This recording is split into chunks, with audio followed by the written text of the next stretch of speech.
آپ کیا سمجھتے ہیں کہ ہندوستان اپنے آپ کو ایک سیکولر ملک کہتا ہے، پاکستان اپنے آپ کو ایک اسلامی ملک کہتا ہے، لیکن اگر ہم کشمیر کو اسی تناظر میں دیکھیں کہ اگر کشمیری جو ہے میجورٹی جو مسلمان ہے، تو کیا ہم خود مختار نہیں رہ سکتے، یا کیا ہمیں صرف پاکستان کے ساتھ ہی ملنا ہے؟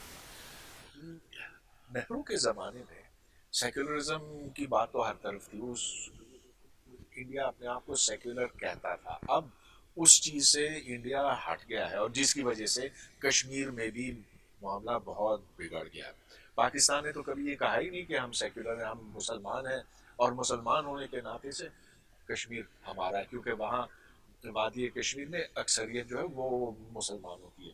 مگر ہم یہ بات بھولتے ہیں کہ کشمیر صرف وادی نہیں ہے, جموں اور کشمیر ہے, کہ ادھر آدھی, اگر آپ پورے کو لیں جموں اور کشمیر کو, تو آدھی آبادی مسلمانوں کی ہے, آدھی آبادی تو اوروں کی ہے, ہندوؤں کی ہے, بدھسٹ کی ہے, سکھوں کی ہے. تو یہ مذہب کی بنیاد پر تقسیم جو ہے اس سے بس ایک اور پارٹیشن جیسی کیفیت پیدا ہو سکتی.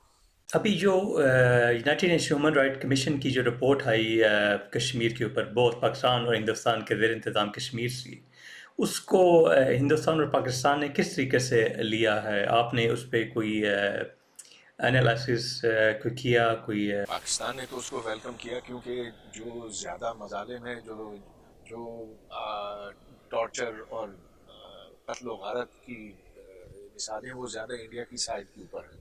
اور انڈیا نے جتنا ظلم کیا ہے کشمیریوں کے اوپر, میں سمجھتا ہوں کہ پاکستان نے اس کا کوئی 10% بھی نہیں کیا, لیکن دونوں نے برا کیا ہے کشمیریوں کے ساتھ. انڈیا نے بہت زیادہ برا کیا.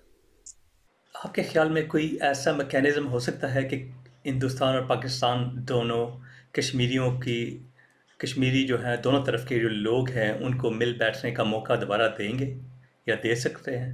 کیا میکینزم ہو سکتا ہے کہ انڈیا اور پاکستان کے حکمرانوں کو اور جو بیوروکریسی ہے, جو فوج ہے, ان کو بتایا جائے کہ کشمیریوں کو ملنے دیں, تاکہ اس مسئلے کو بہتر طریقے سے حل کیا جا سکتا ہے؟ لیکن یہ تو بہت بڑا مسئلہ نہیں ہے. اگر آپ ادھر لائن آف کنٹرول پر کوئی نرمی پیدا کریں, اگر آپ کشمیریوں کو ادھر سے ادھر اور ادھر سے ادھر آنے دیں, اگر تجارت کی اجازت آپ دیں, تو جیسا کہ 2006 اور 2007 میں ہونے لگا تھا, تو ایک امن کی فضا بنی تھی. یہ نہیں تھا کہ اس وقت, ٹھیک ہے, جو بنیادی بات تھی وہ تو نہیں بدلی تھی کہ وہ انڈیا کے کنٹرول میں, یہ پاکستان کے کنٹرول میں, لیکن وہ کشیدگی نہیں تھی. اور یہ جو لائن آف کنٹرول کے پاس دونوں طرف گولہ باری ہوتی ہے, جس سے بے حساب نقصان پہنچا ہے دونوں طرف, اس چیز کو فی الفور روکنے کی ضرورت ہے. تو گویا آپ یہ کہنا چاہ رہے ہیں کہ جو جنرل مشرف کا جو فور نکاتی جو فارمولہ تھا, وہ موجودہ سچویشن سے بہتر تھا؟ ہاں بالکل, اس میں کوئی شک نہیں کہ بہت بہتر تھا. اور اگر مشرف نے فوج کو اپنے ساتھ لے لیا ہوتا, ان کو اپنے ساتھ شامل کر لیا ہوتا, اگر اس نے پاکستانیوں کو دلائل کے ذریعے سے یہ قائل کر لیا ہوتا کہ یہ ممکنہ حل ہے, اس سے آگے آپ کچھ نہیں ملنے والا, یہی ہے, اسی پہ قناعت کرو, تو پھر پاکستانی مان جاتے, ہندوستانی بھی مان جاتے.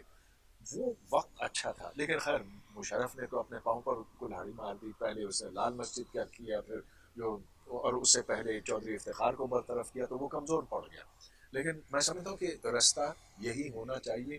اس اب آنے والی جو بھی حکومتیں ہوں گی پاکستان میں, انڈیا میں, ان کو یہی کرنا چاہیے جو اس وقت کیا گیا. ہوگا کہ نہیں یہ میں نہیں کہہ سکتا, لیکن ایسا ہونا چاہیے, کیونکہ اب یہ دیکھ لیجئے, نیوکلیر ویپنز کے ہوتے ہوئے اب بارڈرز آپ تبدیل نہیں کر سکتے. جو لکیر کھینچی گئی ہے وہ لکیر رہے گی. آپ اس کو اب تبدیل نہیں کر سکتے, نہ انڈیا کر سکتا ہے, نہ پاکستان کر سکتا. آپ کے کیا ویوز ہیں جو پاکستان کے زیر انتظام کشمیر ہے یا گلگت بلتستان ہے, وہاں پہ رائٹ آف سیلف ڈٹرمنیشن کی جو بات ہے وہ پاکستان کے ساتھ علاق تک مشروط کر دی جاتی ہے. جو بھی نیشنلسٹ فورسز ہیں ان کو الیکشن تک میں حصہ نہیں دینے دیا جاتا ہے. تو لیکن اب وہی پاکستان جو ہے رائٹ آف ڈٹرمنیشن کا چیمپئن پوری دنیا میں جا کے کہتا ہے کہ ہندوستانی کشمیر کے اندر جو ہے وہ جو کشمیری ہیں ان کو رائٹ آف ڈٹرمنیشن ملنا چاہیے کہ وہ ہندوستان کے ساتھ علاق چاہتے ہیں یا پاکستان کے ساتھ علاق کرنا چاہتے ہیں. ظاہر ہے کہ بہت غلط بات ہے. اور اگر پاکستان یہ کہتا ہے کہ ہندوستان نے اپنے عوام کو دبایا ہوا ہے، کشمیری عوام کو دبایا ہوا ہے، تو کیا ذرا اپنی طرف بھی تو دیکھیں. میں اور صرف یہ کشمیر کی بات نہیں ہے، بلوچستان کو دیکھیں. اور جو اب ہم خیبر پختونخوا میں دیکھ رہے ہیں، تو جمہوریت کی بات اور آزادی کی بات صرف کسی اور کے لیے نہیں کی جا سکتی. پہلے اپنے گریباں میں جان کر دیکھ. اندرا شیخ عبداللہ کا جو کارڈ ہوتا ہے 1950s میں، اس میں 35A ایک شک تھی کہ کشمیری جو ہے جو اسٹیٹ سبجیکٹ ہے، جو مہاراجہ کی اسٹیٹ تھی، اس کا جو سٹیزن ہے وہ ریاست کے درجہ اول کے باشندے ہیں اور غیر ریاستی باشندہ کوئی آ کے جاب اور یہاں کی زمین نہیں لے سکتا.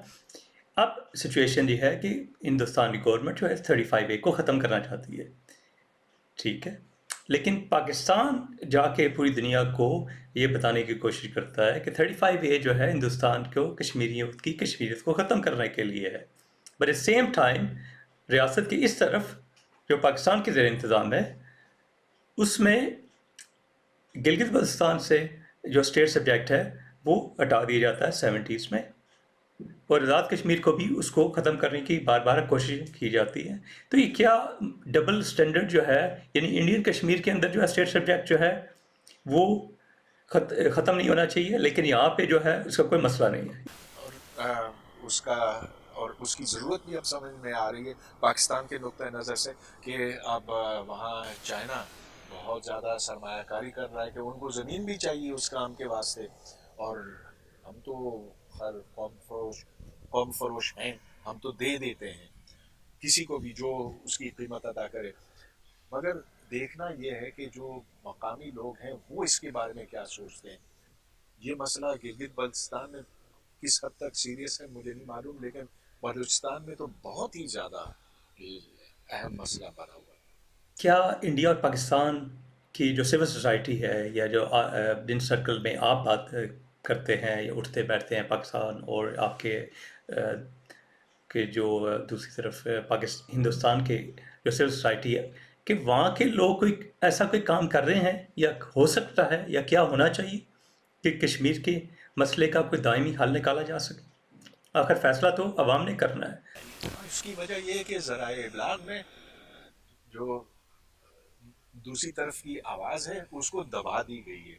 آپ کبھی کشمیر کے اوپر، بلوچستان کے اوپر، گلگت بلتستان، خیبر پختونخوا ادھر کی اور سندھ ادھر کے لوگوں کی آواز آپ اٹھنے ہی نہیں دیتے اس خوف سے کہ پاکستان ٹوٹ پھوٹ جائے گا. تو صرف ایک ہی آواز، اور وہ جو اسٹیبلشمنٹ کی آواز ہے وہی سنائی دیتی ہے. مگر یہ کوئی اچھی بات نہیں ہے. یہ ایک اس سے کوئی صحت مند معاشرہ نہیں پیدا ہوگا. اور میں سمجھتا ہوں کہ اگر ان میں دور اندیشی ہوتی، اگر یہ سوچتے کہ آئندہ پاکستان کی شکل و صورت کیا ہونی چاہیے اور کیا پاکستان کو بننا چاہیے، تو آزادی افکار ہمارے لیے ویسی ضرورت جیسے باقی دنیا کی. کچھ عرصہ پہلے ارون آدتیہ رائے نے انڈیا میں ایک آرٹیکل لکھا، اور ان میں لکھا انہوں کہ صرف کشمیریوں کو ہی آزادی نہیں چاہیے ہندوستان اور پاکستان سے، ہندوستان اور پاکستان کے لوگوں کو مسئلہ کشمیر سے آزادی چاہیے. یہ یعنی آزادی جو ہے وہ کیسے حل کریں گے؟ لیکن اس میں صرف کشمیر کا مسئلہ نہیں، اس میں پاکستان کی باقی قومیتوں کی بات بھی آتی ہے.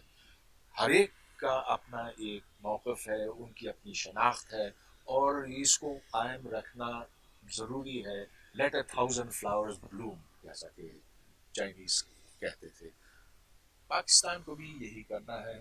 اگر ہم نے بس کشمیر کی رٹ لگائی رکھی تو اس کا انجام یہ ہوگا کہ بس ہم اس کے سوا اور کچھ نہیں سوچیں گے، اور اس میں ہم پیسے جھونکتے چلے جائیں گے.